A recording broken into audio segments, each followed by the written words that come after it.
Welcome to YOUCANIC. Today here on YOUCANIC we're going to go over how you would set your time and date in your vehicle. So if you're in the home screen here, there's two ways to get there. There's either the setup option here, or if you hit home again you can hit the setup there. It'll bring you to the same screen, and then your date and time is right there. Pick the date, day of the year. You can have it daylight saving time or not,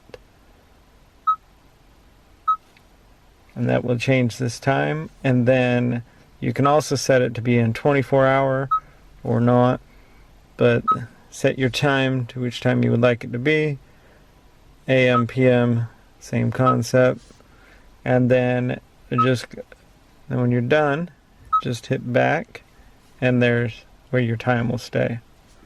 So that's how you set the time on your 2019 Kia Forte. Thanks for watching YOUCANIC, where you can be the mechanic.